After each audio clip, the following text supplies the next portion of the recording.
we've got the 33rd Olympic Games, and on this main poster that was being used to promote it, you see two very interesting elements.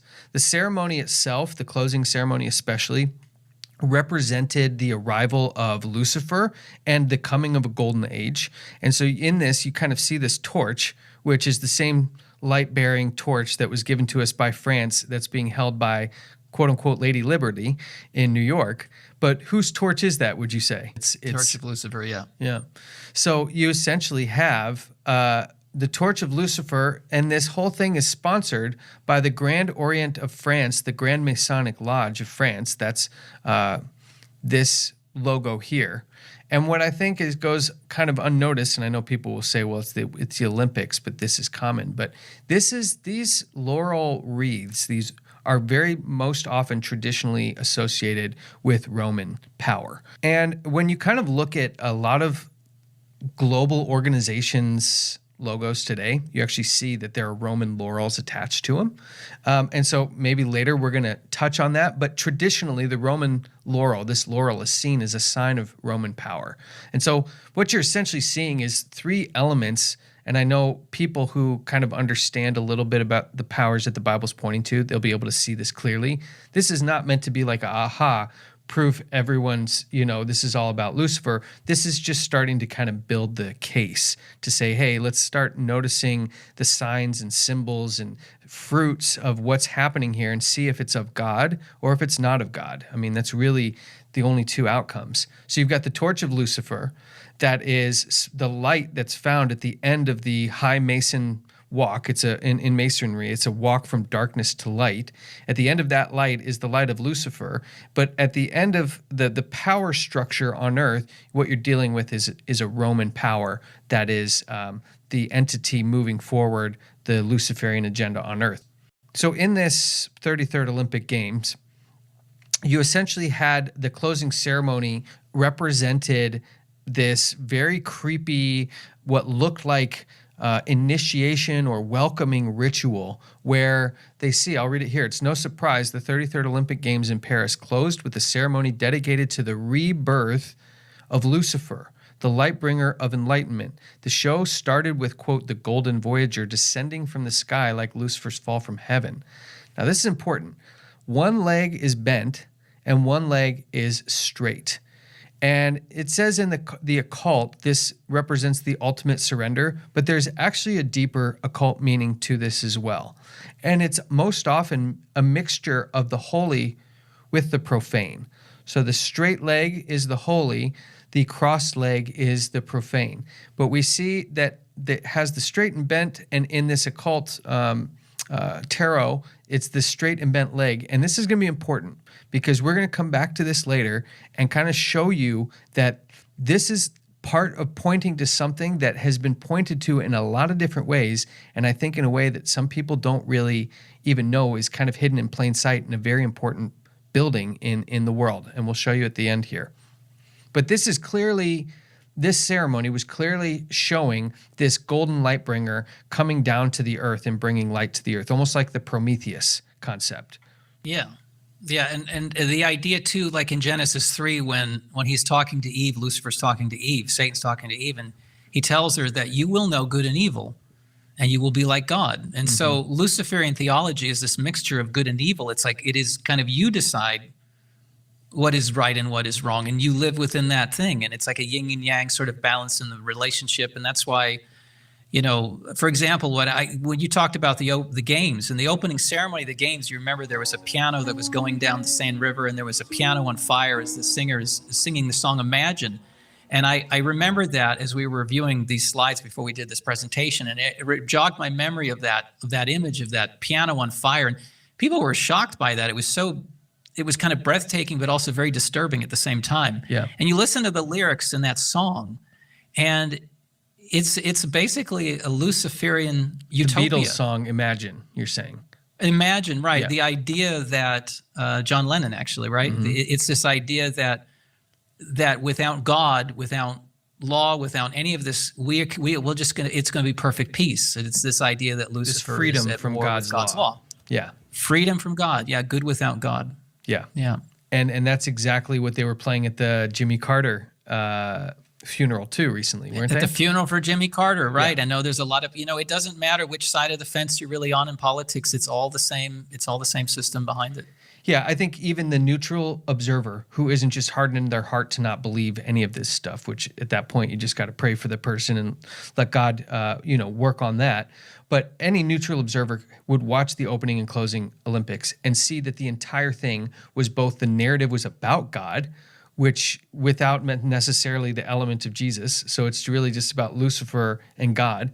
And that it was other aspects were just blasphemous towards God. Last Supper with children intermixed with all of that. It was just like any normal person could see that that's like an abomination. And so you're seeing that abomination kind of mixture and then mixing it with things that are holy, like the Last Supper and like Jesus and God's relationship with the world. And so this straight and cross leg is a mixture of the holy with the profane. And we're going to look more at that later. So another interesting scene that I think was really of note is the very end of Lucifer's whole, it had to be 15 minutes worth of performance coming down through a Masonic logo where they set up the lights, and the lights were set up exactly as a Masonic logo. And he came down through the middle of that Masonic logo and did a whole song and dance about how he was using the efforts of mankind. And they have things like the golden ratio and these big wheel style visual elements. And then the Vitruvian Man, where they have people inside of the golden ratio. So it's very clearly showing that Lucifer is trying to get back to heaven on the back of human effort. That is what the whole ceremony is about. And I challenge anybody who has seen that ceremony to go back and rewatch it with that context, or if you haven't seen it, find that closing ceremony and watch this and tell me if that's not exactly what's happening. Lucifer coming down, it's a whole thing about Lucifer's interaction with man, and then on the backs of faceless man's efforts, because they're just a bunch of bodies in gray suits, because ultimately that's what Lucifer sees us as. We are a means for him to try to hurt God and try to find a loophole to get back into heaven. And the very last scene, he's on the backs of all these people with his hand reaching towards the sky, trying to get back. This is the Babylonian mindset. Isaiah 14:12, right? Lucifer, the one that's fallen from heaven, how you weaken the nations. He wants to be in the place of God, exalt himself to God. And like you said, he's doing it on the backs of humanity. It's like we're worshiping him and exalting him. And these, there are people that understand what they're doing in the system. No doubt. 100%. He They're has totally sold on the loyalists, system. just as God has loyalists. Just as there were 5,000 priests to Baal and only one priest to God out there. Like, he's got a lot of people who are knowingly and willingly participating in this that are all generally very powerful. So the narrative that I really want to kind of end from this Olympic review is that this event was kind of an opening initiation ceremony for what was coming in 2025. And the overtone is that the world is getting darker, and we have this coming one that most people will default, well, they're just talking about Jesus. But when you actually examine the descriptions of the entities that are being described, it's impossible for it to be talking about Jesus.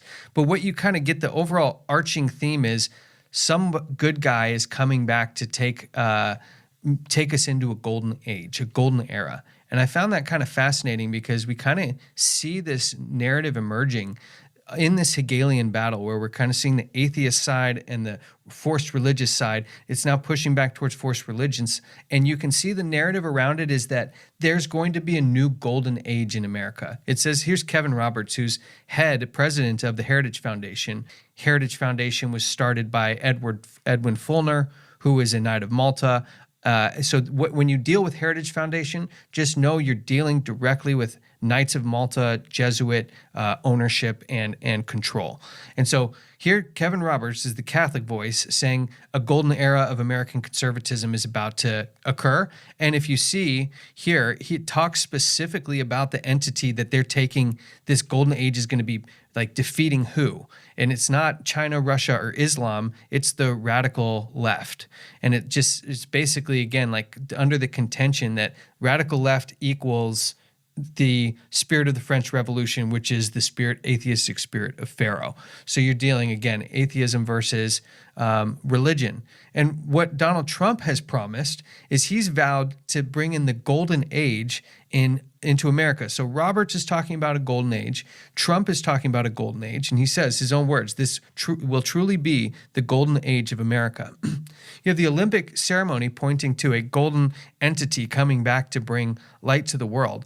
And while this is not conclusive evidence, we are just starting to build a case to say, are all these people talking about the same thing? Because doesn't the Bible tell us that there's going to be one religious system at the end that will be kind of brought in under the pretense of being peace and safety and goodness? Mm-hmm. In Revelation 13, the second half of it, we talk about the lamb-like beast that comes up. And you can see in verse 14, Revelation 13:14, that it deceives the whole world. And so this is not necessarily that there's force and coercion involved with the mark of the beast, but it's actually through deception. And deception is about fooling people. It's about getting people to be actually on a side that's not right, through illusion and through lying. And so it is going to be a system that comes in where most people think it's actually the best thing possible. And that is when you know you're dealing with Satan, because most people are ready for the bad guy that's coming right at them. They're ready for the burglar that's coming through their front door, but they're not ready for the guy who's going to sell them the security system to solve that problem, but instead monitors your house 24/7 and everything you're doing in it, and it's actually way worse than the guy just coming in the front door to break in. And so I think what we're seeing here is I guess the framework for the conversation isn't making any conclusions, but rather saying, is this golden age that everyone's talking about, is it going towards a religious system or away from a religious system? Does the golden age include religion or not, would you say? Well, the dialogue coming from the side on the right now, it absolutely must. Exactly. In order to have a golden age. It's clearly the golden age, if we're just association here, golden age and religion here in this narrative from their view is one and the same. And they've actually told us what that golden age looks like, because the Heritage Foundation made a 900-page document with 70 other think tanks telling you what they think the golden age is going to look like. And it looks heavily evangelical and Catholic, to the degree that it's actually frightening, because they actually talk about the Sabbath. And we're going to get into all that. But what we're now seeing here is a thread. Now we have something to go with, and we're going to pull at this thread a little bit more, because Trump was promising this golden age primarily to one group of people, and it was the evangelicals. There's absolutely no doubt when we're taking a definition of something, because you could say golden age and I could say golden age, and we could go to a new age spiritualist and they say something else is the golden age. So really what we have to do is define what a golden era or a golden age looks like to the people who are using those terms in their context. And as we see, it's a religious-based, 900-page document, Christianized, government-based worldview. And then in 2024, Trump basically ups the ante, because he was pretty deep in with the evangelicals on his first term. And we're going to look at that because he created a National Faith Advisory Board we're going to touch on. But in his 2024 speech, the NRB, is the National Religious Broadcasters Association, is essentially primarily an evangelical, very powerful, large evangelical mechanism. But it has very subtle but powerful Catholic connections inside of it. So when Trump goes up there and speaks for over an hour, and he never speaks for an hour to that group of people. I mean, it was like a stadium filled with people. He promised them, and we showed video clips on stuff like this before. He promised them that he would give them power in the White House like never before. He'd establish faith advisors at every level. And then he touted how he had to force prayer back in school during his first term, but he did. He used force.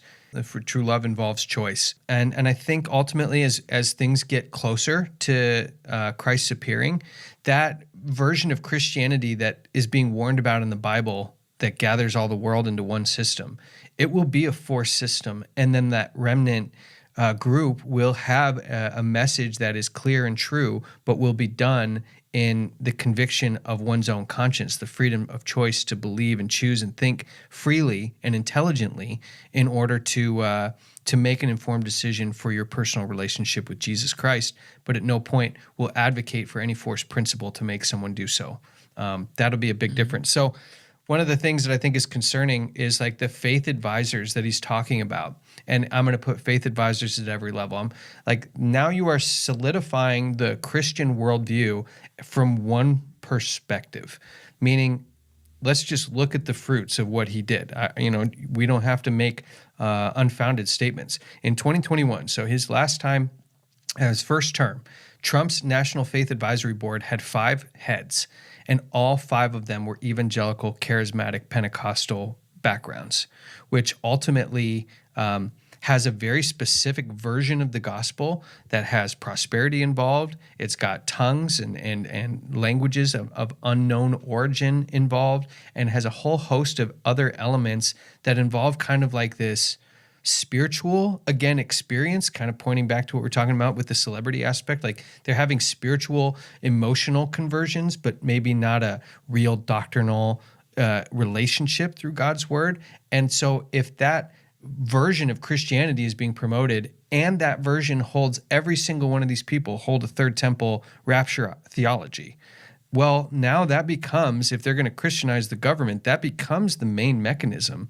that they're going to like instill as what real Christianity actually is.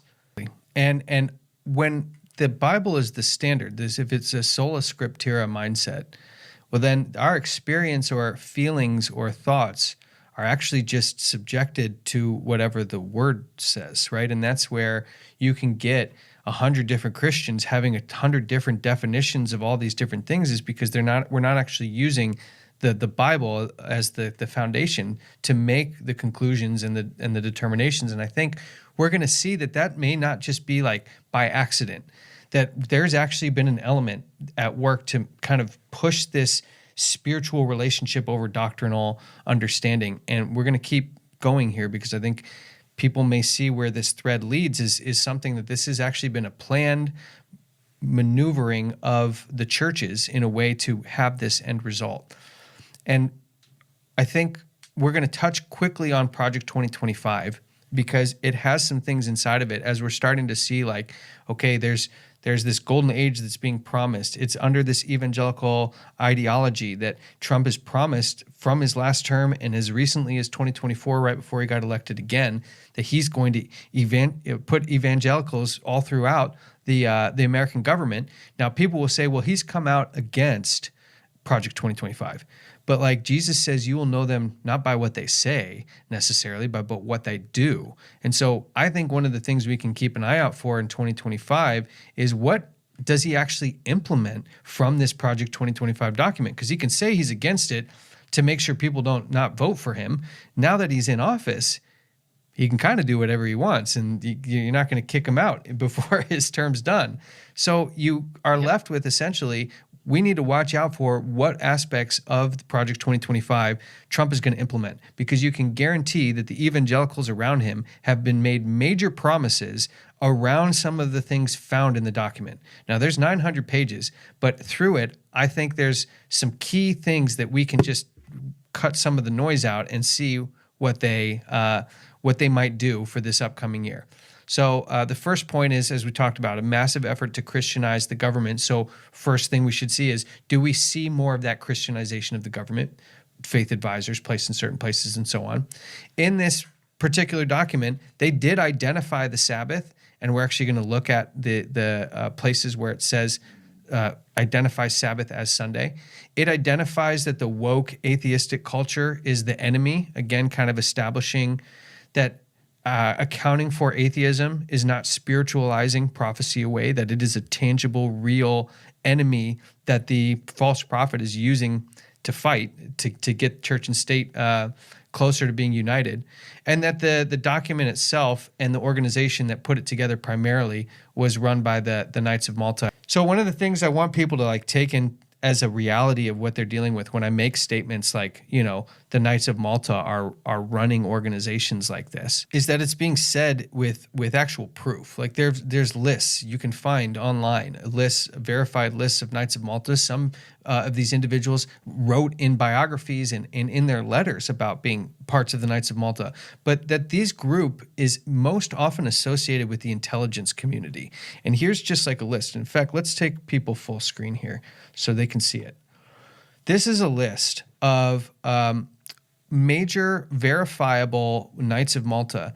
And one of the things you notice is that they are almost all in positions of intelligence. So you have George Bush Sr., who was the director of the CIA, Alan Dulles, director of the CIA, William Casey, director of the CIA, and so on and so forth. I could keep going down. Francis Spellman, which Archbishop, he was a very powerful Archbishop of New York. Rupert Murdoch, most people will know from News Corporation and his massive news and media holdings.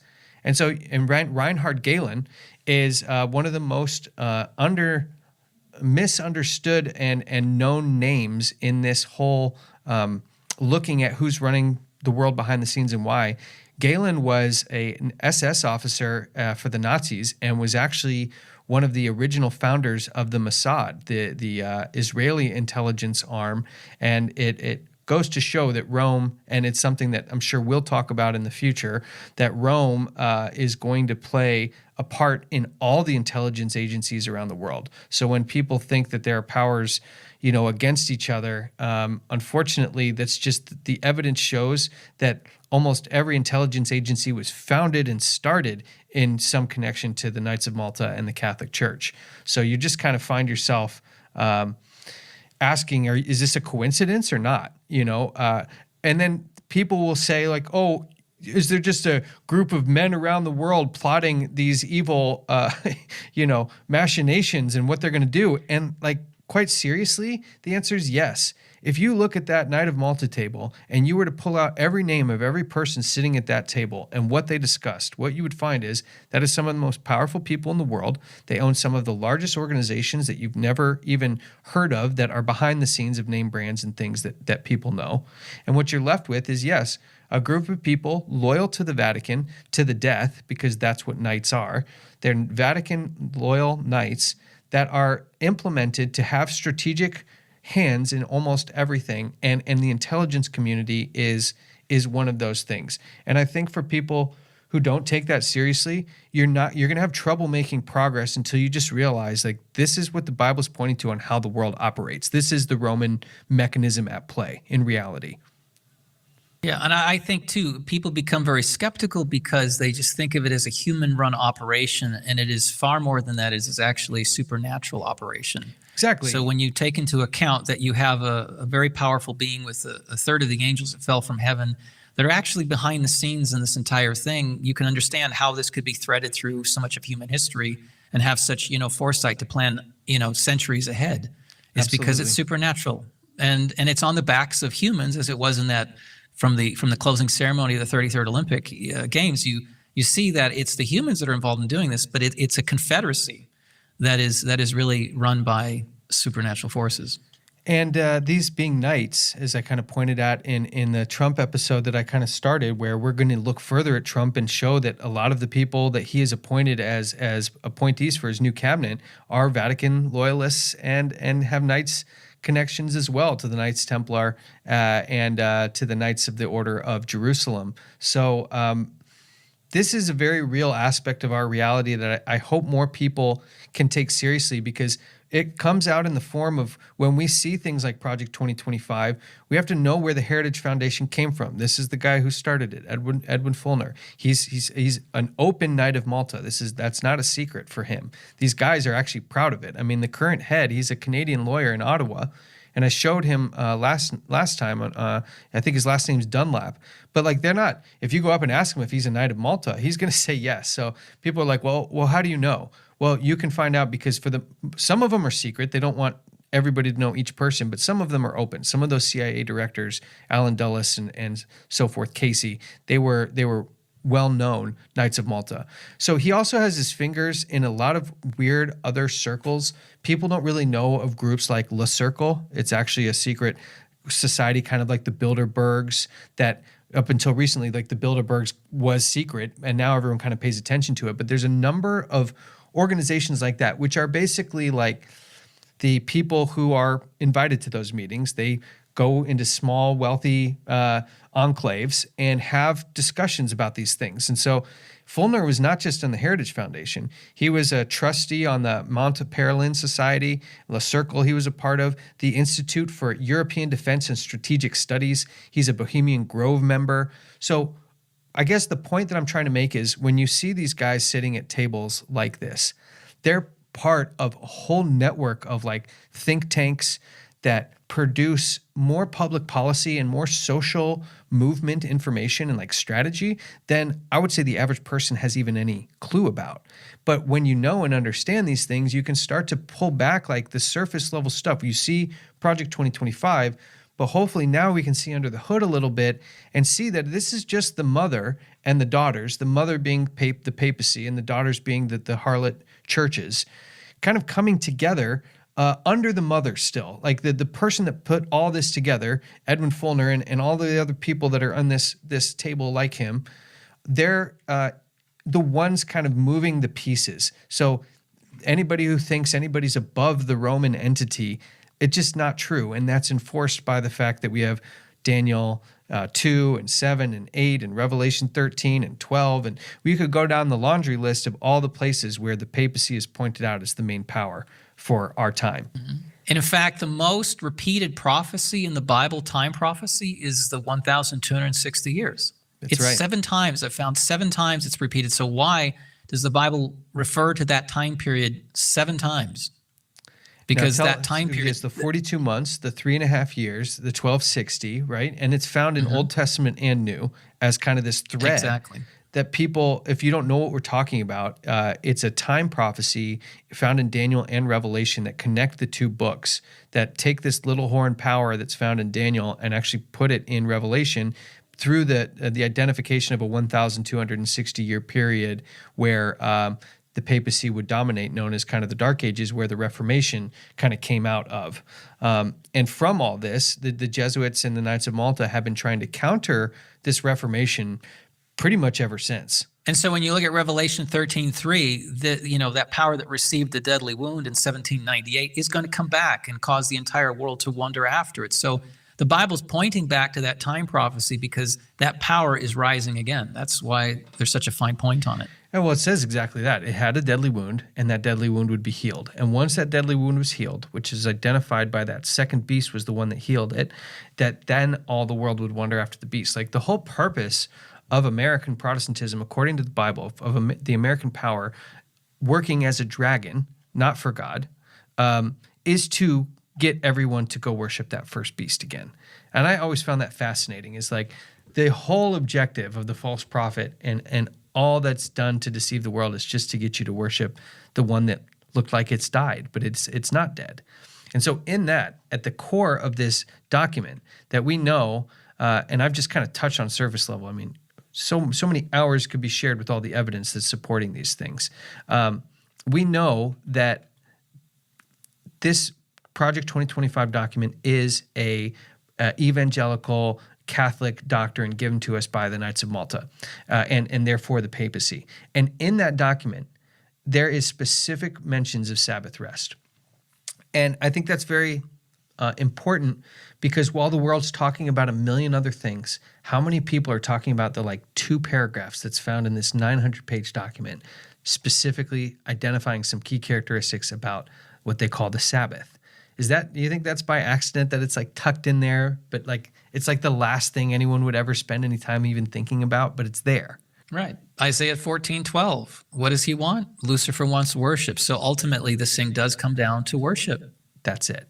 And they want it to be part of the narrative, but it's not ready to be the centerpiece yet. So there's hidden in things like this, and it's on, if you go to this document, the Sabbath stuff is on page 589. And that number is significant because in occult circles, 589 has a very significant occult meaning. And I'm not going to get into what that occult meaning is, but there's no coincidence that the Roman power that gave us this document put Sabbath rest on page 589 for a reason. This is how these people work, because that's how Satan works. That's one of the telltale signs of his system. And so in that document, it specifically cites the Fair Labor Standard Act as kind of this means by which they could start to introduce Sabbath rest. But as it said in the last one, it introduces it on like a communal day of rest rather than like necessarily a worship day. But when you get kind of further into it, it does kind of get more based on worship. So it says that day would default to Sunday. So if they were to touch this Fair Labor Standards Act, then the definition by law that they would for not just a rest day or anything else, it would specifically be for Sabbath rest, would be for Sunday. This is just not, and it does make accommodations for people who feel differently, but can you see if Satan's goal is to like make this a centerpiece in the future, it's little legal precedents set along the way that default, like it says, it would default to Sunday. It doesn't say it would default to whatever the Bible says, which is where we get all this. It defaults to Sunday, and that should be no surprise when we know this is the fruits of the tree that it's coming from. When Jesus said you'll know them by their fruits, he's expecting us to be able to get into these types of things and show that the fruits are of the opposite system. Sunday sacredness is going to be kind of at the center of this controversy, and it's kind of like that entity coming down, the golden Voyager with the one straight leg. It looks holy. It looks like a rest day mixed with the profane, which on a day that is not prescribed by God. And watch the Sabbath issue become more intense, and that it will always, from this perspective, default to Sunday. It's going to be about worship. It is. And, the Sunday law, in 321 AD, when Constantine made it the official day of rest for the Roman Empire, it didn't become a thing for Sabbath keepers until later. Like, it didn't become a thing where they were persecuted or in trouble for keeping the Sabbath. They were, accused of being Judaizers, and they were punished later on and persecuted later on. But when Sunday came in, it was just for everybody just to have a day of rest. It wasn't for distinctly religious necessarily in the beginning, and it kind of slowly crept in. And as soon as you make Sunday an official thing, it's going to take over. Yeah. And when Trump's evangelicalizing the government and putting all evangelicals everywhere, like, what day is it always going to default to? This is the slippery slope that happens when you only let one voice of Christianity guide the way. But I would say there's something we could do to stop it, but the Bible has already told us what's going to happen. We're not here to stop it or change it. We're here to be aware and educated. In that Project 2025 document, we have the Sabbath, but we also have this very kind of ringing endorsement for the Abraham Accords. And so if we're looking in 2025, because Project 2025, the document didn't come out in 2024, the reason it's in here is, and it's prophetic, is because you're starting to see more elements of it being enacted, and that if we're going to look to 2025, the year that it says that they want to implement this thing, we should kind of have these highlights. And I think we should be watching as a highlight what they do with the Abraham Accords, because it primarily was put together by Jared Kushner. That's Trump's son-in-law. And what I find kind of interesting about Trump when we're looking at what he's doing just at an observing level, he's kind of drawing in, he's got the connection to the evangelical side. He's acting as figurehead of that kind of movement. He, through Kushner, is acting as kind of this broker for Middle East peace treaties, which should send alarm bells off for evangelicals who are looking for some charismatic figure to come negotiate some peace treaties in the Middle East and build the third temple. Here he is, as his historical connection is to the Catholic Church, who was through his father, Fred Trump, and his grandfather, which I'm going to save for another time. There's some really interesting things there. And so you kind of see that he is meeting all of the components to be this central figure for unifying these efforts. And Kushner, it says, was instrumental in, I'll skip down, the biggest breakthrough for relations between Israel and the Arab world for 25 years. So here, Kushner comes in and plays this instrumental role in this thing that the Project 2025 evangelical document is saying we need to support. So we're starting to see that dispensationalist mindset is also part of accepting this new golden era Christian view that's coming. It's interesting because why is the Abraham Accord so successful? Why does it seem to be maybe working? What is it about the formula in this that works? Well, I would say that it's because the basis of it is the rejection of Jesus Christ. So that's kind of what I was drawing out of you, because it's called the Abraham Accords because they trace they trace themselves back to Abraham as a common. Yeah, and right? I think that's the big deception around this is like, hey, we all have Abraham as our father.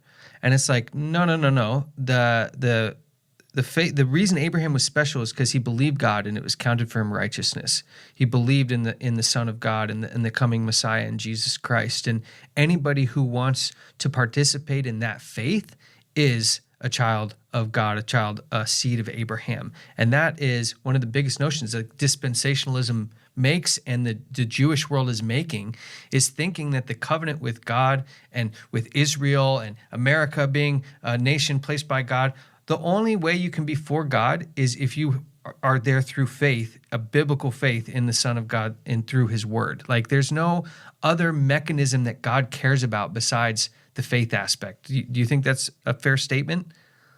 Absolutely, because it's about Christ. There is no other name under heaven by which we may be saved. Yeah. And so I think we're starting to see like this thread of, okay, golden era, it's going to be Christian, it's going to be evangelical looking, it's going to incorporate Israel and the Arab world as a central component to try to think, because these people are thinking that, and we'll cover this, I'm sure, in great detail, the rapture theology and the dispensationalism. I think we're going to cover that quite a bit in the future. That they keep thinking that they're going to bring Jesus back by doing some of this stuff. And then the Jewish world isn't thinking about that. They're thinking about, well, once we get this set up, we become supreme rulers here on earth again in our rightful place. And everyone's missing that the whole covenant is not by nation or by blood or by anything other than by faith. And it can't just be faith with your mouth and you're far from him in your heart. Like it's a biblical prescribed thing. There's steps involved. There's obligations involved. And people will say that's a works-based mindset, but that's not true because Jesus said, as you behold me, you'll become more like me. And so there's this process, sanctification, and all of these things that we're getting through. But as it relates to the Abraham Accords and kind of what's happening with that, I really think that this Project 2025 Abraham Accord Middle East dispensationalist viewpoint is going to be front and center 25 and beyond. Mm-hmm. Yeah, I think the way that you do bring the world together is to lower Christ. That's he can how be it's there always among been, them. That's how it's always been. So yeah, you have to lower Christ. Yeah, or get rid of him altogether. So yeah, the basis of that Abraham Accords is, hey, let's all get together, but without Jesus, because Islam rejects Jesus, even though they say he's a prophet.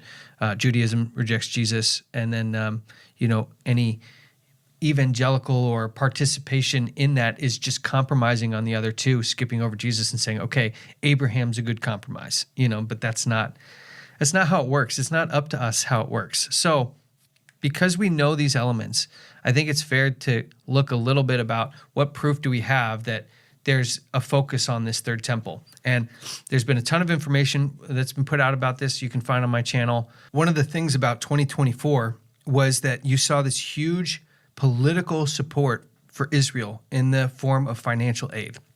Now, it pales in comparison to what they sent Ukraine, but that's a different story for a different time. For now, what's kind of interesting is once Nancy Pelosi left Speaker of the House, there was a number of people that came and went and could not keep the speaker position. Then all of a sudden, out of nowhere, Mike Johnson, a younger guy and a very staunch evangelical dispensationalist who has 25-year record fighting to break down the walls separating church and state in the courts, just happens to become Speaker of the House and instantly passes a $14 billion aid package over to Israel. And on the surface, you'd be like, okay, he's a politician. He's just kind of looking over there and saying, what can we do? Let's put some stuff together. But when you dig deeper, you find that Mike Johnson and other powerful politicians who are evangelicals have been taking privately funded trips to Jerusalem to basically put pieces in place to get this third temple built. And I think in 2025, it's pretty clear at this point that I'm saying that I think there's going to be a rise in dispensationalism. And this is just kind of one headline that shows like Trump, the third temple, Jerusalem, Armageddon. Like Trump is this figurehead to the point where they're making Cyrus coins of the guy because they think he's going to rebuild this temple. There is a lot of deception with the third temple with dispensationalism. But even just to kind of prove that like even the Jewish world is seeing Trump as playing a significant role.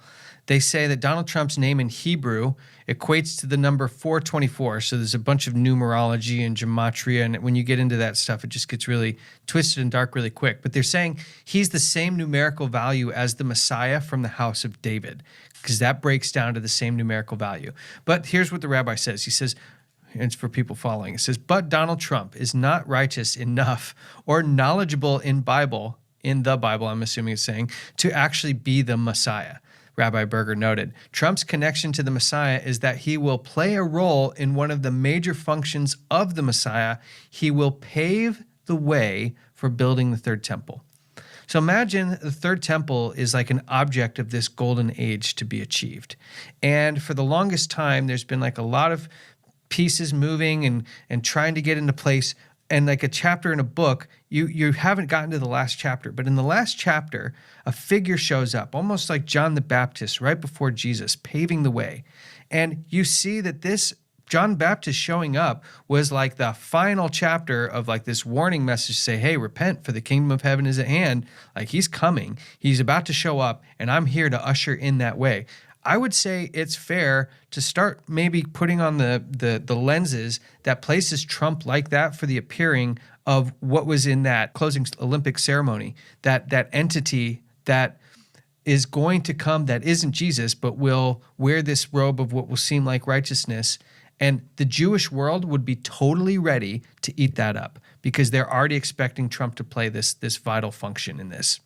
So I think nothing better than getting quotes directly from people themselves. And so just quickly, we'll share something that I've shared before, which is a quote directly from Mike Johnson. This article here is one where you can see the whole background of who's paying for these guys to go over there, what's happening when they're there. But this is Mike Johnson's own words, where he in this article is cited as an evangelical minister before he was House of Representatives Speaker. He described his tour of Israel as the, quote, fulfillment of a biblical prophecy, and argued that the status quo at the Esplanade was a jarring example of the restriction of Jews and Christians' freedom of expression and worship.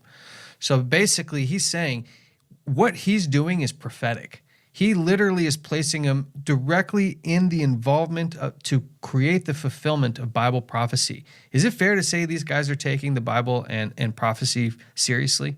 They're taking it seriously, but it's kind of being used how they want it to be used. That's what I mean. But they're like, it's not like they're just throwing it to the side and it's just booze and parties and corruption everywhere. Like they're actually on a mission to accomplish something they think is like biblical, and they think as he's going out there, he's saying what he's doing is fulfilling Bible prophecy. I mean, I don't know how much the average person fully realizes how deeply ingrained this Bible narrative is for people who are controlling a lot of things in this world. Yeah. And I think that's one of the challenges is like getting people in their Bibles to look at these things. Because when you sit down and you talk to a dispensationalist, you got to attack the Daniel 9 and the 70 weeks, because that is the foundation of everything that they're doing. If you can prove that 7-year period, it's impossible for it to take place in the future, because it can't be broken from the consecutive years. And I know that it says in the middle of the week, it should be cut off.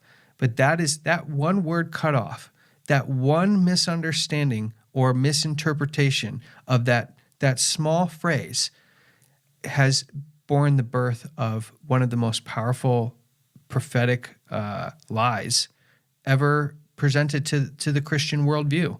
And it's one that no matter what we do, I have a feeling it's going to be the prevailing view no matter what.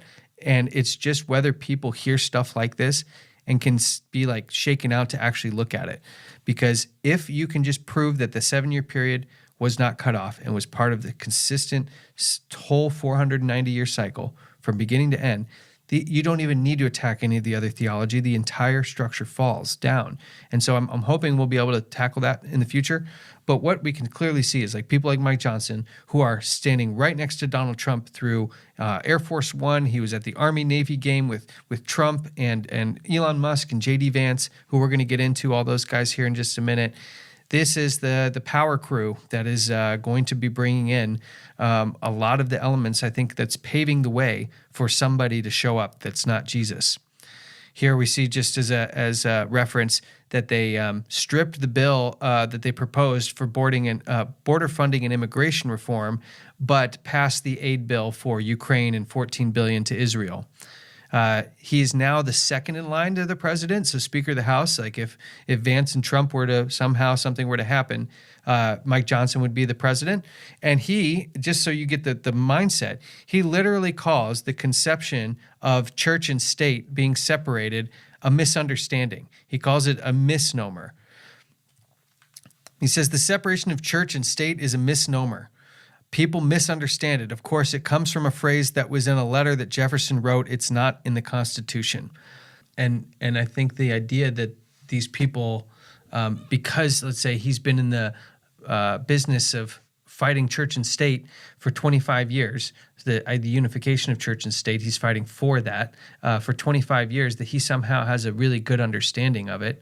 But the bottom line is the phrase does not come from a letter Jefferson wrote. It was in a letter Jefferson wrote, but the concept had been well established in many forms and fashions well before. He's talking about the Danbury Baptist letter. It was established well before the Danbury Baptist letter in the Bill of Rights and affirmed in the framework of the Constitution and in the historical context with which the Constitution and the Bill of Rights was framed, which was a bunch of people leaving the persecution of the Church of England and the papacy for the last 1,260 years, coming over here under the principle of freedom of religion and freedom of conscience. So the whole notion that it's not in the Constitution and that it was just in a letter is an absolute atrocity to painting the actual picture of what's going on within that separation of church and state principle. And the fact that somebody is this close to the presidency that has such a poor understanding of why that's there and how his justification, well, government's not supposed to be in church, but it's okay to church to be in government, is so obtuse to the fact that that's the same thing, that it's actually scary, because it just tells me that they've locked on to ideas that they want to be true rather than what the Bible actually says. And so unless you could literally get them to study their Bible with an open heart and mind, literally the only thing we can do is pray for these people, and I think God wants us to do that. I am heavily advocating for us to pray for all the people who are bringing on this mark of the beast system, because that's what Jesus would want us to do. So this is very real. This is happening. Trump was proud of getting prayer back in school. So when we see that, Mike Johnson and the kind of Speaker of the House role that he plays, his view is so against the separation of church and state. And here Trump, from the last time, forced prayer back in school. This is like an unholy marriage coming together. Trump's, power and ideologies married with this evangelical Protestant dispensationalist worldview. Like, it's bad. And it says that he has, on the campaign trail, has maintained a large and intimately engaged circle of spiritual advisors.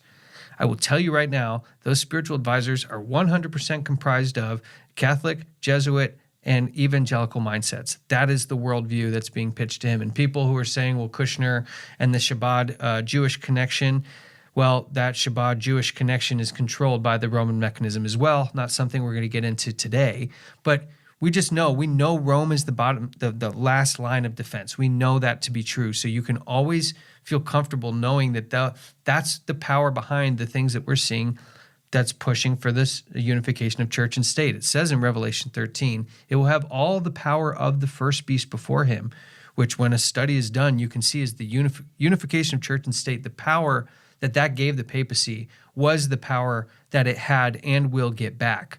So everything we're seeing should be, fusing towards that final end. And that's exactly what we're seeing. And now kind of accelerating at a level that I think for 2025, things to watch. Let's see how the merging of this church and state continues to grow, but while these two finally, get into power for the second time in what will be, from when we're recording this, less than a week. And I think too, history is repeating. Ecclesiastes says there's nothing new under the sun. And if you look back in American history, you talked about we, as a people came from, our ancestors came from Europe to escape persecution in the new world. What they ended up doing initially was to set up persecution, religious persecution for those that did not agree with him. So what was done to them, they actually created a system, even in early America and in some of the colonial governments, of the same persecution. It was, what happened in Rhode Island. Rhode Island was a place of religious freedom. So we owe a lot actually to the state of Rhode Island and what happened there in that colony that actually gave us religious liberty in the country we have today. So fallen human nature, given power, is very susceptible to coerce the conscience of their fellow man. And this is something that the United States has had a history in its colonial time, before the Constitution, before all that. And I think that that's going to repeat, and that's already happening, because the same arguments that are being used by the right today are the same arguments that were sort of being used back then as well. Nothing's new.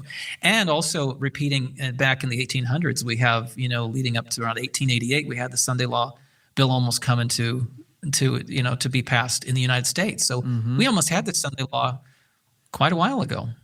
And I think not that long ago, really. It's like I think you and I can say it's a biblical certainty that church and state will unite in the United States. Wouldn't you say that's fair?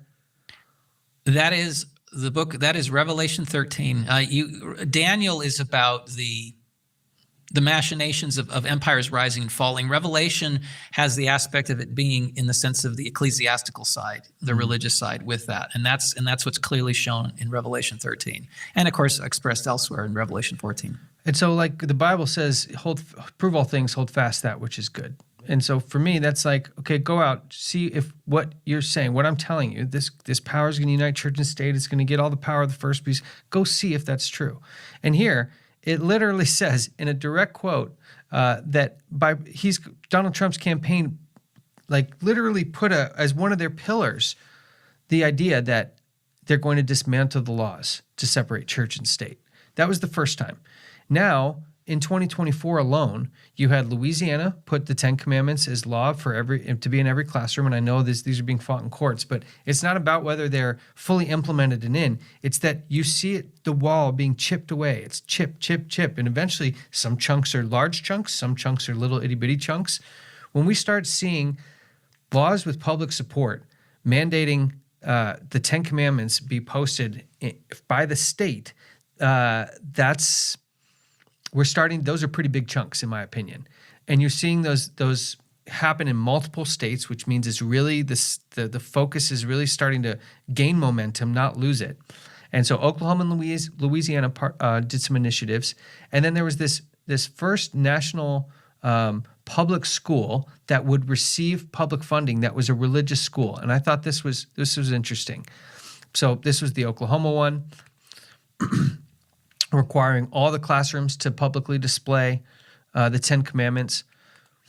But then this public charter school, it was actually a Catholic school. And in the Wisconsin unemployment tax case, it was surrounding a Catholic charities case. So what I'm noticing is in pretty much every instance where church and state, like the initial cases to open the door for these things, like on a local circuit level versus like all the way up to the Supreme Court, it almost always involves the Catholic Church as the entity that will stand to benefit if the breakthrough happens, or is the case by which is being brought forth. In the world out there, we talked earlier about the world being deceived, but I think at the same time, a lot of people have a sense that something's not quite right. The things that we've been through in the last few years, the way that all the world sort of united on locking things down and trying to get inside digitally to everyone's life and have sort of a hold on everyone's life. You can see a mark of the beast system. The enforcement for it is being laid out. And people maybe don't understand the mark of the beast. Maybe they don't understand the Bible, but they know that something's just not right. And I think that, for me, exposing this stuff and saying, well, this is what the world leaders are actually following. This is what they hold up in high esteem, these writings. It makes all the sense in the world. And the Olympic game opening and closing ceremonies sort of all click and make sense. It's like, this is the insider religion. This is what they truly believe. And it's all kind of pointing like it's that theosophical mindset that inverts good and evil. Like Lucifer's this beautiful, unfallen light bringer, good guy, and God's the bad guy in essence. And like that's a very gross generalization of everything, because it's obviously when you read Blavatsky's writings, which I don't suggest anyone do, you don't need to go into the depths of that content to know the fruits of it. But it's written in a very what seems like sophisticated and deep and kind of secretive way. Like there's a lot of wisdom hidden in there. But basically what you're seeing is sympathy for the devil. And in that there's been a carrying down. And I used to kind of think that the Luciferian views of Alice A. Bailey, who was the founder of Lucifer Publishing Company, just so nobody makes any mistake that we're not making any assumptions. She was a devout Luciferian. She made no qualms about that. She told everybody that in this mindset, she's kind of wants to bring forth these teachings to the world. For many people, they may not know that Alice A. Bailey was there at the founding of the United Nations, even back when it was the League of Nations in the 40s, and that Lucis Trust, which is what Lucifer Publishing Company is called today, is actually still in the UN building, which is in downtown New York. It shares the same offices in the same building as the UN headquarters. And so I'd always kind of thought that, okay, the Lucifer aspect was over here, theosophy was over here, and Romanism was kind of over here, and I didn't know how they were going to meet in the middle. But the more that I've kind of picked at it, the more I see that the Luciferian stuff that's being written about in Blavatsky and Bailey's writings is the same stuff that you find in the inner beliefs and workings of this Roman entity. It is actually one and the same, and it's actually creepy because it's all pointing to something that's coming, and Bailey's writings kind of give a window into what the occult is expecting and going to believe. So we're going to touch on that because it's relevant. She said that that something may start to happen in 2025. Then I also want to touch on the cult of Saturn, and this is more just like understanding this esoteric aspect and its consistent theme with the planet Saturn. This is the Economist world cover here, and we're going to touch on them later in another episode. But they're majority owned by let's keep going here. I'm going to touch on these things as we go through. But this concept of Saturn and the cult of Saturn, of which Elon Musk and Peter Thiel are deeply involved in, I think we're seeing this crossover where all of these timelines seem to be worldviews, seemingly separate. They all seem to be converging towards 2025. And I'm not saying anything about that from the biblical perspective, just simply sharing that as the occult is part of our reality, they have timelines and prophetic periods and stuff, and God has his.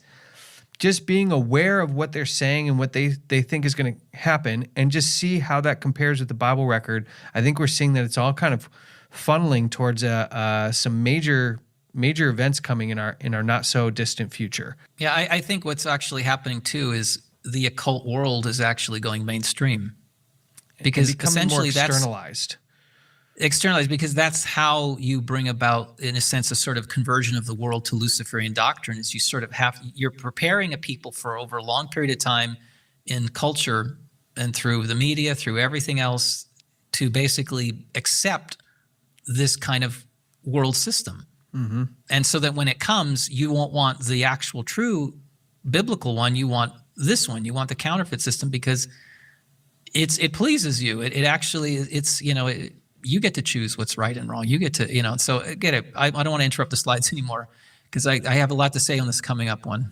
Yeah. And I just want people to, as we're going to touch on, like, there's a lot happening with this company, Palantir. This photo op, I don't think was by accident.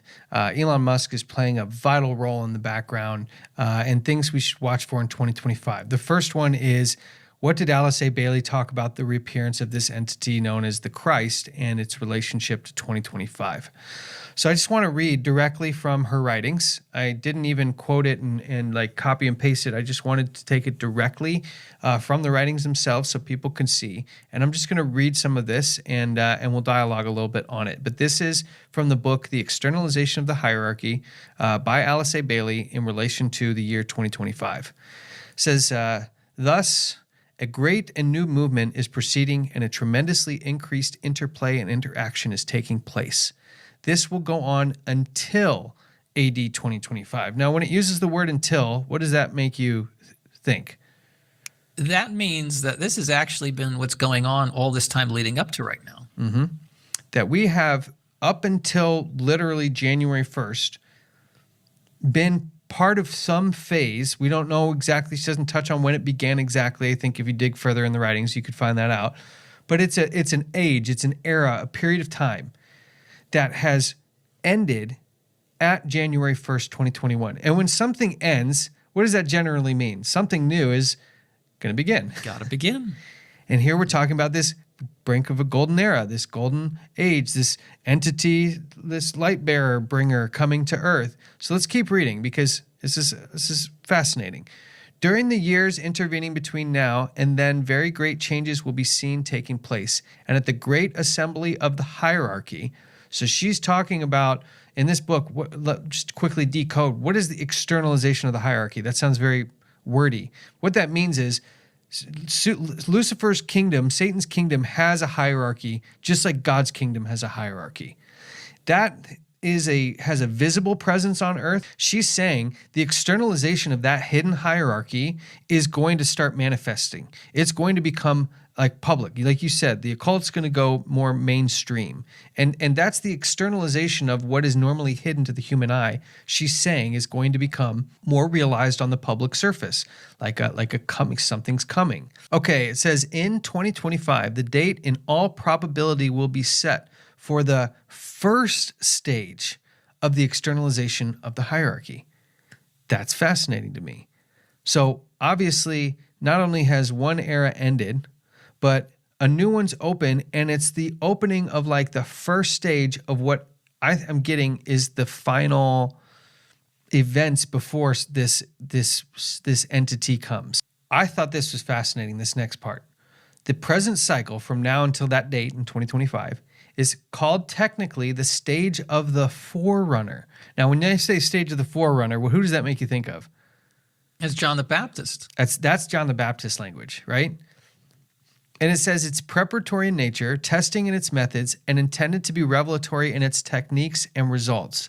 So she's saying that the era leading up to January 1st, 2025 has been the testing phase, early forerunner, getting prepared. So let's just take the same typology here. If that's a reference to John the Baptist, who did he come before? Jesus. And so here we are, right?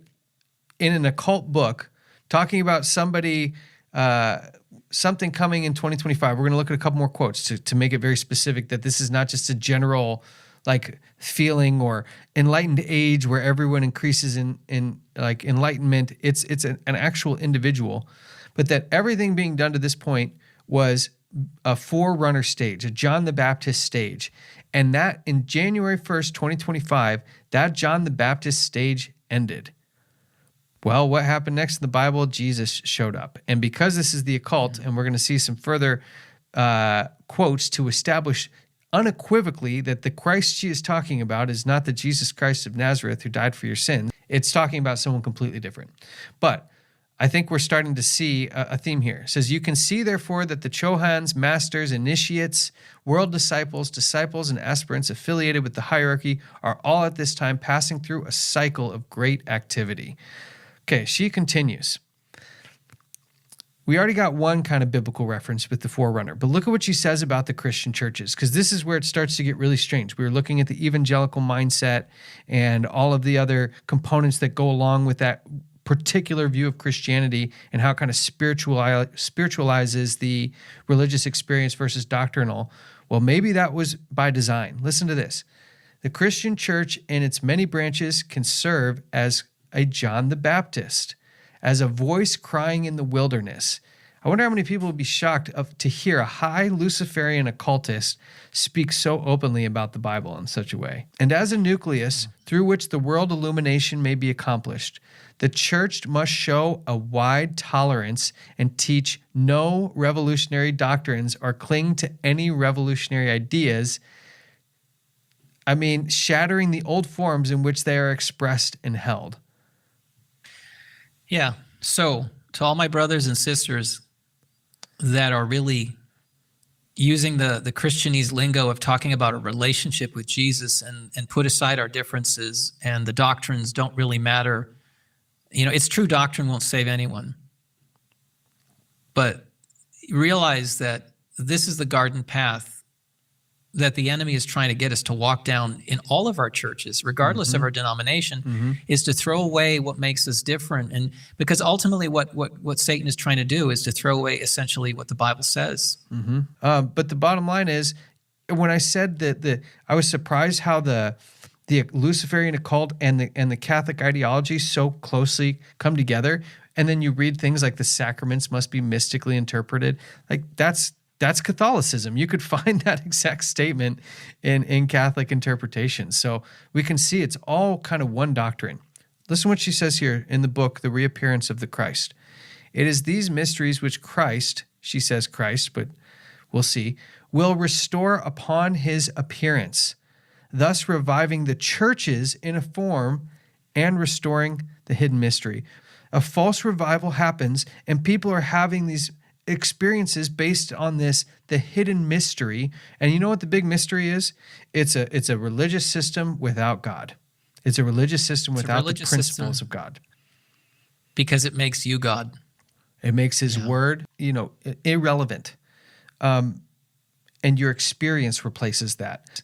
Now, I want to read this because this is how we know. People would say, well, how do you know it's not the same Jesus? She says Christ. She's talking about someone coming back. Why can't it be him? But listen to this. He has been for 2,000 years the supreme head of the church invisible. So it's just talking about the externalization of something that was unseen. Well, that invisible church head is about to have the externalization of this hierarchy. That invisible head is going to become more visible. The spiritual hierarchy composed of disciples of all faiths. So no need. Abrahamic, let's get Abrahamic Accords in here. That's fine. We can do Abraham Accords. This fits. He recognizes and loves those who are not Christian, but who retain their allegiance to their founders, the Buddha, Muhammad, and others. He cares not what the faith is if the objective is love of God and of humanity. If men look for the Christ who left his disciples centuries ago, they will fail to recognize the Christ who is in the process of returning. The Christ, has no religious barriers in his consciousness. It matters not to him of what faith a man may call himself. Boy, that's like a direct contradiction to the scriptures, isn't it? It is, and I have it right here. Acts chapter 1, verse 11, it says, and when Jesus ascended into heaven, right? And there were two men in white standing next to them, and they were angels. And he says, "Ye men of Galilee, why you stand up gazing into heaven?" It says, "This same Jesus who was taken from you up into heaven shall so come in like manner as you have seen him go into heaven." It says, this same Jesus is the one that's returning. And these writings say it's going to be a different one. Yep. I mean, it's very clear that the occult world, the Paris Olympics, everything's pointing to somebody showing up here. They're going to say that they're of Christ. What about the verse that says, "No man comes to the Father but by me"?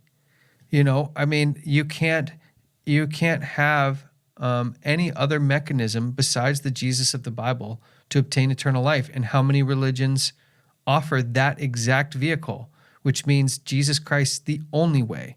That to me is so clear now that any reasonable person should be able to read this and say, okay, well, she can say the Christ because the word Christ really just means anointed, right? So she's saying an anointed is coming, the anointed is coming, but that you don't need the Bible, you don't need Christianity, but we can use the churches. We'll still use the churches because we can use them as long as they're having this spiritual experience, not a doctrinal experience. So are we starting to see here's the picture that's being painted. When you pull out the main points from these types of writings, the books, Externalization of Hierarchy and the Reappearance of the Christ, here's the nature of the churches it describes when this entity shows up.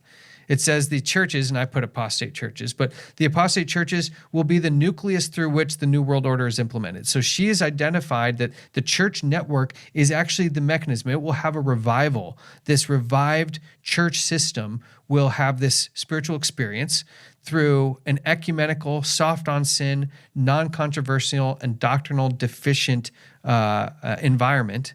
I mean, that just gives me chills when you start to see what's happening in most movements today is just an, ecumenical, non-controversial, and it's not to be controversial. If people are having controversy with the truth, that's between them and God, we shouldn't water down the truth for that. It says these churches will transform biblical theology into religious spirituality. I will say that is the fruits of the Jesuit order. The reason they have most of the educational reach that they do is to make sure that children come out with a different view of Bible theology, and that is that of religious spirituality, hence the Ignatian spiritual exercises. Like that's what it's referring to. The whole thing is to get you to have this religious experience. I just find that these are hitting so closely to home on so much of what's going on today. It's scary because this was written in the 40s. It is, and it is scary because this is crept into most Christian churches. It's kind of sprinkled everywhere. And, the only way that we can truly know who it is that we worship is if we listen to him talk to us. And the only way that we can really hear him talk to us is through his word. I mean, certainly we can have the Holy Spirit work on our heart. We can have things happen providentially in answers to prayers. Those are all legitimate things. But everything has to be tested against the Bible, to the law, to the testimony. If it speaks not according to this word, there is no light in them. And I think we're seeing that these things are maybe not just a natural byproduct of the churches, that Satan is actually using extra workers to shape and mold this thing so he can appear and people will accept him because they're not actually paying attention to their Bibles. They're just going to have this like, wow, look at this guy show up, the healings that are happening, amazing, Yeah. And I think, too, that you have to undermine biblical doctrine and understanding of what sin is. And that sin is, you can't, it's a soft on sin, non-controversial, doctrinally deficient. This idea is that if the natural heart subscribes to this sort of new theology, in the end, you sort of realize you were convinced by Satan, to follow him. Because going back to evangelism, that's kind of where I wanted to mention is like when we talk about what's the point of evangelism, well, it's to bring proselytes, converts, to bring, to share the truth with others so that they would have an opportunity to make a decision for Christ, right? And the other side evangelizes. It just evangelizes differently than we might think it does. It evangelizes through movies, through television, through books, through popular culture. Yep. That's evangelism. Yep. Through the Olympic Games. It's evangelism. All of that is evangelism. It's to basically present a worldview and a way of thinking and learning and living that basically turns your heart towards away from God, because then when you're faced with the two choices, you're just going to naturally choose the one that suits the way that you've been groomed or you've been evangelized for, and it's reached your heart. So you can't combine the two, and combining the two, only the profane and the holy, it only contaminates it. And I imagine there's like going to be a whole bunch of people that like if you put in front of them something supernatural looking, and then you place this book that they've had around, it can get it anytime, anywhere, been around for 1,000+ years, and they don't even have value, and you just show them from the book, but they're looking at the thing. How many people are ready to be like, no, but see, this book, it says something else. Like very few people are really equipped, and here we are. We're not going to go down this slippery slope right now, but all the UAP and UFO disclosure and all this stuff, like people are getting ready to have their hearts and minds consumed by thoughts, feelings, emotions, every wind of doctrine blowing all over the place. And then you can have this group of people, small but loud, that says, yeah, but the book though. I know. And that's that's the thing. It's like, if you can touch it and taste it and see it, it's not faith. Yeah. Faith is believing. It's the substance, right, of things hoped for, right? The evidence of things not seen. It's something that you take by faith, and without faith, it's impossible to please Him. So the Word of God is that test, and that goes back to the worship, because the Bible says that who you worship is who you serve. So when you talk about worship, it's also serving, and so that goes back to the Word of God, and it's God has made it so plain to us in every possible way. He's done everything for his vineyard. And we he's have a gonna choice continue, to make. right? Like that's not going to stop. he's gonna we're going to get the latter rain. But we have to be ready to place the book, the word, over absolutely anything that we see and sense and feel. Compare it. Yeah. So I think we made the point pretty clear. I do want to just quickly touch on like how this overlaps, because on this particular Lucis Trust site, I had to go use the Wayback Machine because some of this stuff has been scrubbed. But you can find the Bill and Melinda Gates Foundation, Bill Gates, George Soros, all through literature on the Lucis Trust old material, talking about how they are essentially. There's this thing called the World Group of Servers, and that's like if you go to the Lucis Trust website now, you go to World Goodwill, you'll find a lot of this information, but it's been watered down quite a bit. But the notion is that the new group of world servers are like different pools, so to speak, of powerful people. So you've got the financial elements, you've got the social elements, political elements, and all of these groups, they are part of this world group of servers, which see themselves as kind of like these enlightened ones that are kind of responsible for moving humanity in particular directions. And here it says, but things are changing. The money energy is beginning to flow into new channels and through the philanthropic and humanitarian work of people such as George Soros and Bill Gates. Remember, this is people propping them up from Lucis Trust. Kofi Annan and Bono, to name just a few, people are beginning to recognize the needs of the world's destitute people and acting to do something about it.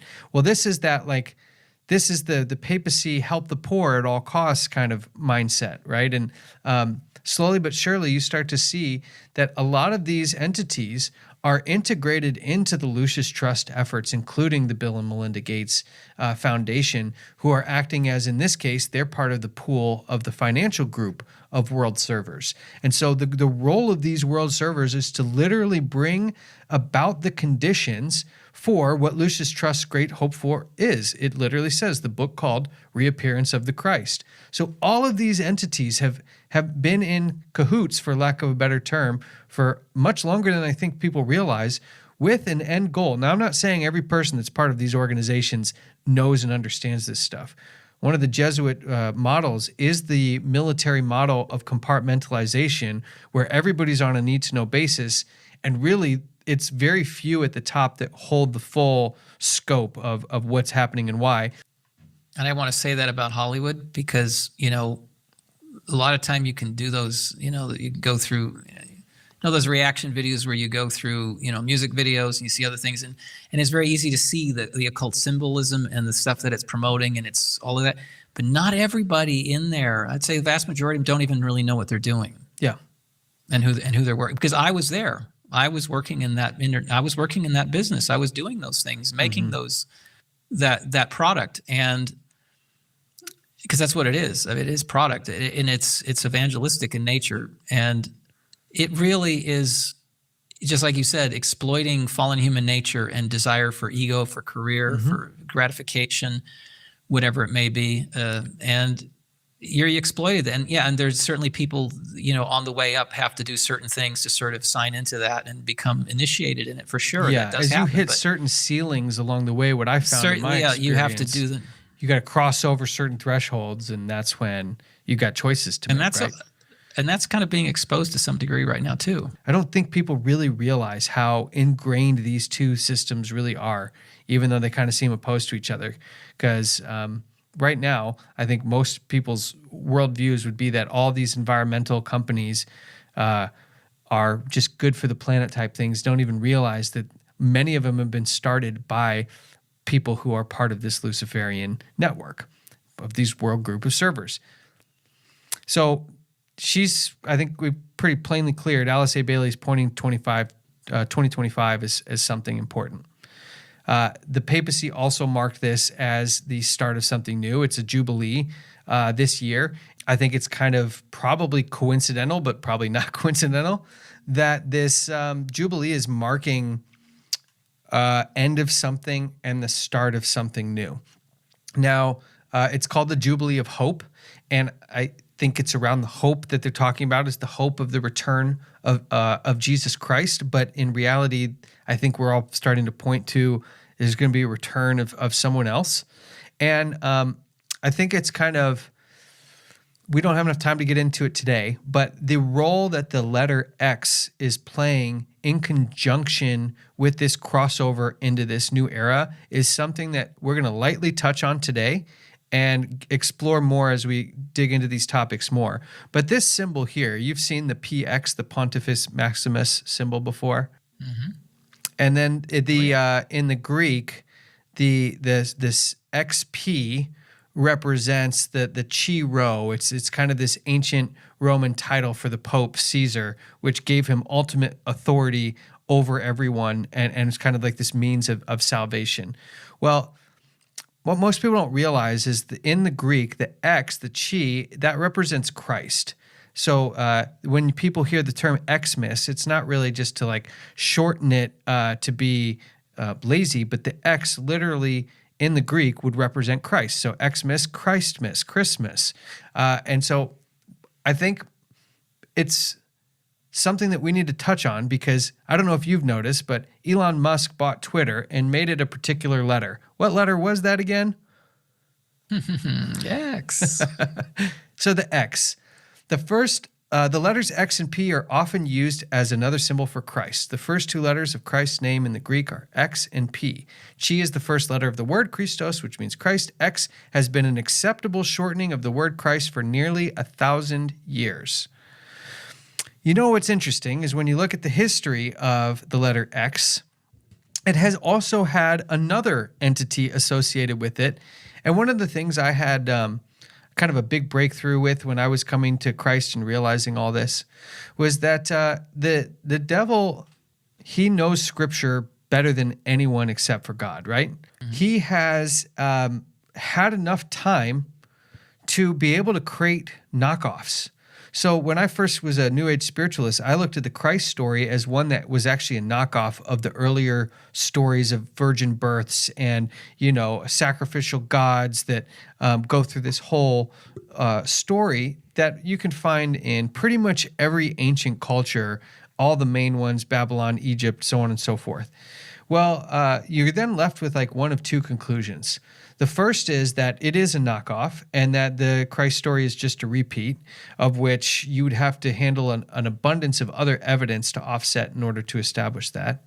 Or you're dealing with an entity in Satan who's very intelligent and aware of the Scriptures and wanted to muddy the waters and make it as unclear as possible the real from the fake. And so before the real occurred, he made as many myths and legends as could be to make this story old hat by the time Jesus actually showed up.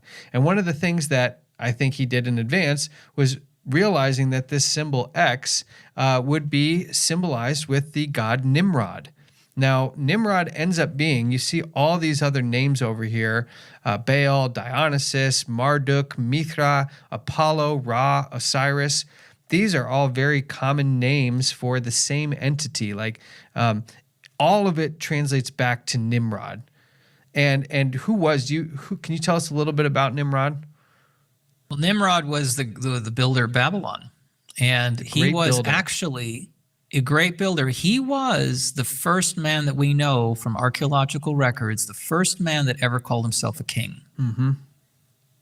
Because before that, man was not, hesitant to call himself a king. In fact, if you read the ancient inscriptions from the digs in Babylonia or that part of Mesopotamia, where you find, documents where the leaders are mentioning themselves. They mention themselves as a viceroy or a vice regent of the god. Mm-hmm, mm-hmm. They never say like that they're a god. A representative of a god. It's like they're the leaders of the country. They're the representative of whatever god, and then they named the god. But Nimrod came along and said, basically, I'm a king. And so to declare yourself to be a king was to declare yourself to be God. Mm-hmm. And Nimrod was the first one that did that. So here's what you have. You have an occult version that sees the X as the Nimrod, the Christ, meaning all of these ancient names, many of which are mentioned by name in the Bible as gods to avoid. And then you have the very real translation of X as Christ in the Bible. Christ, Antichrist, Christ, Antichrist. It's not like he's coming here trying to be something totally different. He's trying so hard to knock off the real thing that he's expecting average people not to have enough of a relationship with their Bible to tell the difference. And now what you have is essentially this X marks as a waymarker. X marks the spot quite literally of who this power is behind what the things that Elon Musk and all of these other things that are coming with AI and digital assets and blockchain currency, many of which have the moniker X attached to them. This is all pointing to the same thing. So X has a long historical relationship with Nimrod. Anybody who wants to research that on their own, please do that. We can't go through all of it here. But the bottom line is, everything, now that we have some context, we can start to piece together some things that Elon Musk has been doing since he purchased Twitter. One of the contentions that I'm going to make when we do an expose on Elon Musk is that he was told by his Jesuit handlers to purchase Twitter in order to make it WeChat. We know all of this is going towards a one world system where you can be kicked out of the system. It says that you might not be able to buy or sell unless you go along with the system. And that all of this stuff that's been happening around X is to create WeChat, which is the Chinese socialist communist app that kind of tracks citizens and gives you social credit scores and all this stuff. And he basically got permission, met with the Pope, took his sons there, one of which is named Archangel, met with the Pope, and then shortly after closes the deal. He then becomes this like free speech advocate where everybody loves him and thinks he's great. And here he is posting things about the ring of power. And the ring of power that he shows is the Pontifex Maximus ring with the X on it. He knows exactly who he's serving. And in fact, we're going to touch a little bit on Elon, Thiel, Trump, and some of these guys as we close out with the Economist cover to bring about an idea of how many angles this coming system is pointing. It all seems to be pointing to the same thing. So you have Elon, Thiel, JD Vance, and you see even Mike Johnson down here with them. But one of the things I want to start to plant the first seeds on is how in the world did JD Vance become vice president of the White House? Did you know the name JD Vance before this presidential cycle? I sure didn't. I would venture to say most people who were not just political, junkies had no idea who JD Vance was. What most people don't realize is he is hand-placed there by billionaire Peter Thiel. I want you to read along with me here. It says, recent reports have also noted that Thiel first recruited Vance into his circle while Vance was still a student at Yale Law School. Do you remember which secret society is so often associated with Yale? Skull and Bones? Skull and Bones, and this is the same 322, Genesis 3:22. So anytime you hear anybody talk about the Skull and Bones 3:22, open Genesis chapter 3, read verse 22, and you'll see it's about man being like God. This is at the basis of everything that's happening. So Vance gets approached by Thiel while he's at law school. And I don't have any proof that Vance is in Skull and Bones. I'm just saying that there's a lot of powerful entities that have come out of Yale that have played presidential and powerful roles in the political spectrum. So shortly thereafter, Vance joined Thiel's investment firm. Check this name out, Mithril Capital. Now, not only is that a reference to Lord of the Rings, but it's also a reference to Mithra, the god Mithra, which is another name for the X, the Nimrod, the original. And if you ever listen to Walter Weiss talk about the highest level of occult worship in the Vatican circles, they're all Mithra worshipers, Mithraism. And there's no doubt that Peter Thiel named his company, his capital company, this investment firm that Vance joined, after the god Mithra. And it is actually the same god that's associated with the Knights of Malta, of which Peter Thiel's currently has citizenship as a Maltese citizen. So like the overtones of all of this stuff is just so thick that it's hard for me to think how few people actually realize how all of this stems back to the same thing that's coming here. Okay, where he worked for 2 years before joining Revolution Ventures. Vance played a major role in Revolution's rise of the rest seed fund whose major investors included Amazon's Jeff Bezos, Walton family of Walmart, who boasts long-standing deep ties to the Clinton family.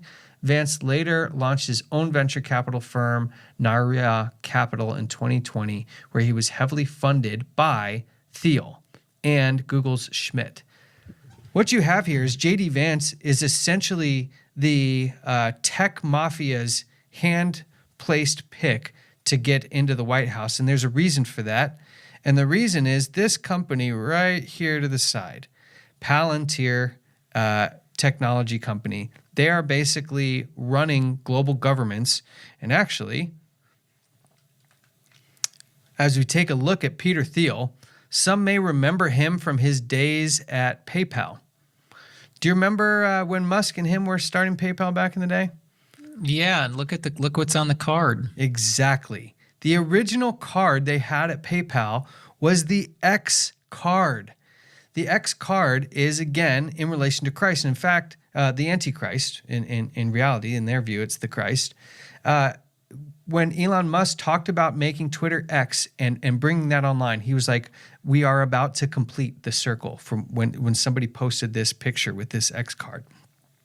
What most people don't realize is this PayPal has like its hidden symbol. And I'm going to go back to Peter's record here in a second. But there's two P's here. Most people people realize that all you have to do is take the Y out, and it's really just papal.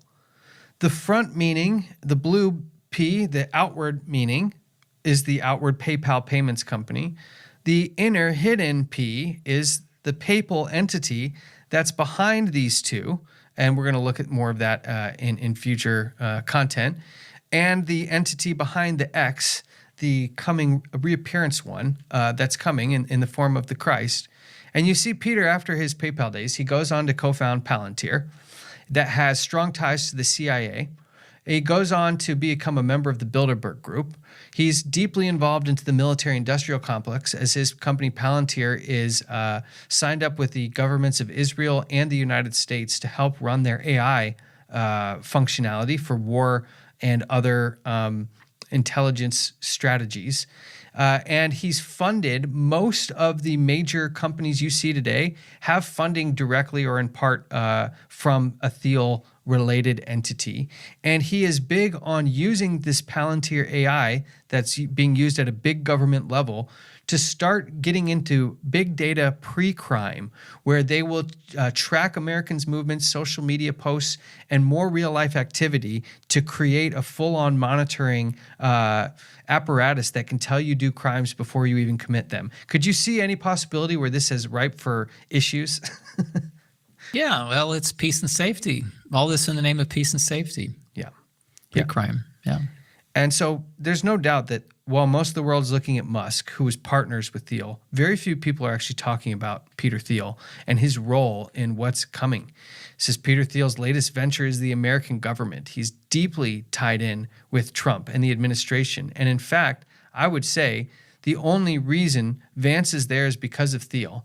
And this picture was taken the way that it was because it's actually telling you something. There's a hidden message here that Thiel's little right-hand man is playing the front man while Elon Musk actually plays the vital role of deep involvement at the almost like a vice president level in the background, where he was not voted in, but that he is basically, J.D. Vance is the voice box for the Thiel-Musk power partnership that Trump is on board with at this stage. I mean, most people do not realize how intricate this system is. They are underselling how intricate the whole mechanism is as it operates and how many pieces it actually puts together.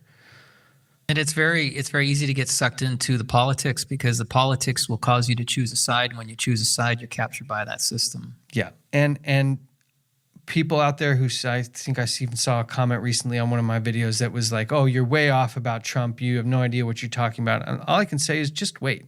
Just watch and listen and watch his involvement with this entity that will bring church state to the forefront. The Thiel Musk aspect will bring in the adoption of AI, the payment of universal basic income through blockchain digital assets. He's currently about to launch X payments, which will use digital assets like XRP, XLM, XDC, and a number of others that have the X moniker in it. We're seeing the X being realized. The first stage of the externalization of the hierarchy is getting the world ready for the X to appear. And so much of what we're seeing now is being pointed to. They're telling us in little hidden aspects of things like the Economist covers. Now, many people know the Economist for its covers. It's always got very symbol-heavy, cryptic symbols on the editions of that they put out many times. I think it comes out multiple times a month. But in some of the most recent editions, there's this key theme about Saturn. You see the Saturn on the Christmas edition and the Saturn on the world ahead in 2025. And you see a number of other very interesting things. Some people say they thought they saw LA here and some aspects of fire around that. I'm not going to speak to that. But what I can speak to is you see Ursula von der Leyen. You seem to see the stock market or economy being bullish or going up. Tensions between Ukraine and Russia continuing and having more maybe pandemic-related things. I mean, there's a lot of information in here, and most people don't realize it's in the shape of an eye, right? So there's your all-seeing eye. All right, and who's the center? And Donald Trump's right in the middle of it. Mm-hmm. And at the head of the whole thing is this planet Saturn. And I found this fascinating because when you actually look at who owns The Economist, it's owned by 21% owned by the Rothschild family, and about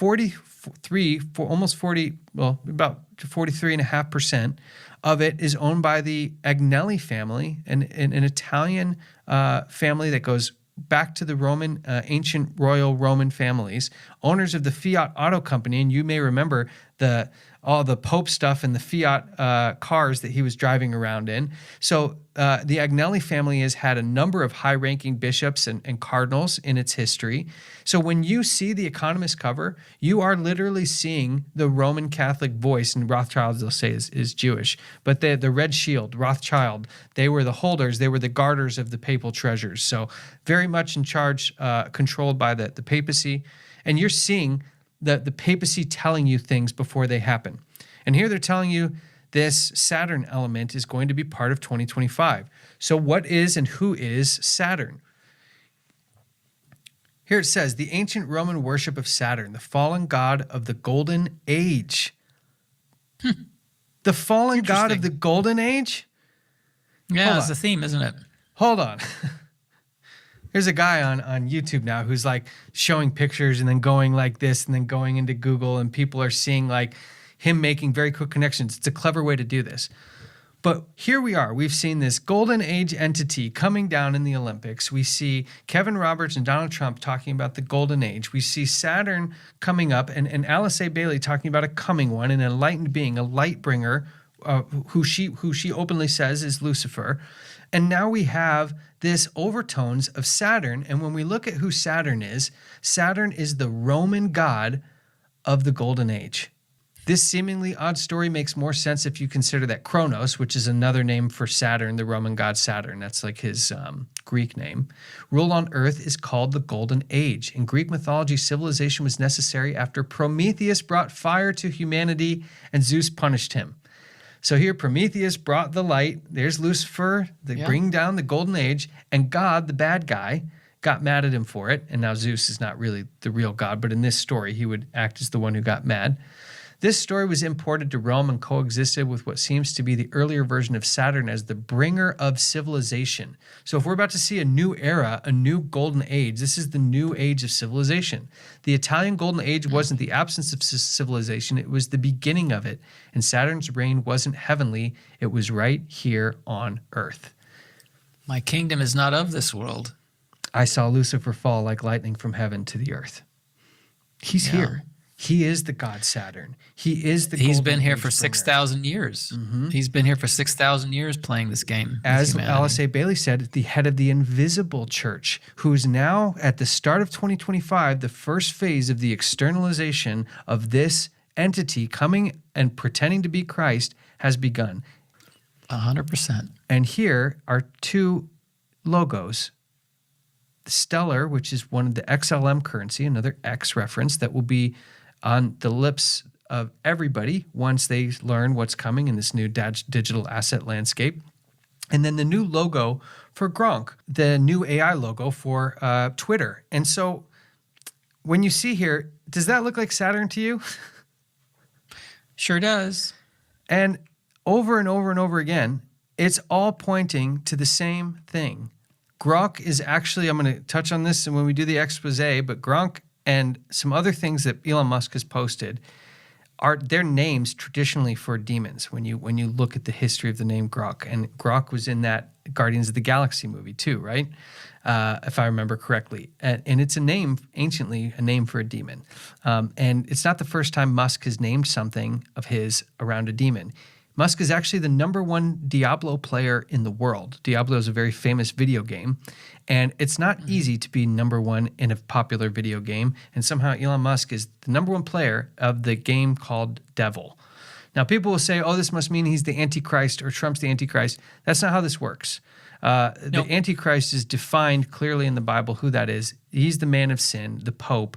It is his seat, the man of sin, that sits as the man who sits in the temple of God, claiming to be God. You've got to go through all the criteria. You can't just be like, oh, this guy's Antichrist, meaning spirit of Antichrist, versus the one who actually takes the title of Antichrist, ultimately, which will be Satan doing that, right? Yeah, before you go any further, I want to draw our memory back to the beginning. No, stay on that slide, the one you were just on. So back in the beginning of this presentation, we were talking about the closing ceremonies of the 33rd Olympiad. And, there's the description that you had of this figure that's coming down, this golden Voyager that's coming down out of the sky. And you said that it was through a compass and square set, right? It was through the Masonic symbol. I have a picture of it. I didn't include this one, but yeah. Yeah. Well, no, I know it's true because I've seen it myself. And so what does this compass and square set represent? That's masonry. It is masonry, but it is the female and male generative principle. It's like the opening, it's the womb. So that Voyager is being born. Wow. And I want you just make a great point, because let's keep looking here, because that's actually pointing to what we're going to next. As we said, it's all pointing to the same place. Now, I said at the end, we were going to come back to this image. And what most people don't realize is Alice A. Bailey was responsible in part for getting this image into the UN Security Council building.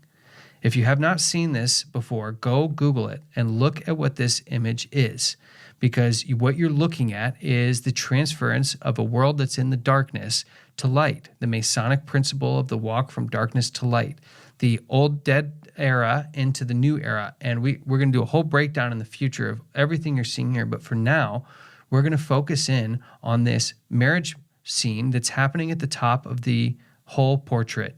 Now, as we kind of zoom in, you see that this whole scene is very strange. It's Adam and Eve standing at the garden with the serpent handing Eve the fruit, and they're just little children. There's a marriage ceremony, which is a marriage. Is that a holy thing or an unholy thing in God's eyes, a marriage? Well, it's a holy thing, right? It's one of the things that came with us from Eden. One of the only things that carried over from Eden was marriage. So it's a sacred ceremony that's happening between a man and a woman, and it's produced this offspring. And I want you to look at its legs. It's the straight leg with the bent cross in it. And this is on the UN Security Council building since the 1940s. What it's telling you is all of this is pointing to the same thing. If we're looking for something in 2025, it's going to be the start of the externalization of this unholy system. And I'm just going to kind of spoiler alert who these people are and what this is.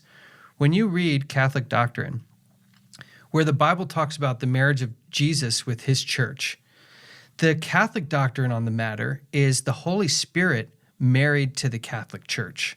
So what you're seeing is a false, because a woman in Bible prophecy represents a church or a belief system, either an apostate one or a virtuous one or an holy one. And so here you have a false church system, the Catholic Church, marrying a false Holy Spirit movement, and the offspring of that is something that looks holy but is profane. And that the center of that holy system that is profane will be a day that will be claimed to be holy, but is not. So everything that's pointing to here is even going back to the 1940s in this mural that sits in the UN to the Olympic ceremony that happened. They're saying that Christ, the Christ, this Luciferian Christ is going to show up, usher into the world something that looks good and pure, but is actually unholy. And you tell me, brother, does the Bible say all the world rejects it and follows God? All the world wondered after the beast. Amen. I have a quote here from Last Day Events. It's chapter 9. It's entitled "The Sunday Laws," and this is actually at the very beginning of chapter 9 of Last Day Events. It says, "This power," referring to the papacy, "this power thinking to prove that it was not only equal to God but above God," right, like Isaiah 14:12, "changed the rest day, placing the first day of the week where the seventh should be.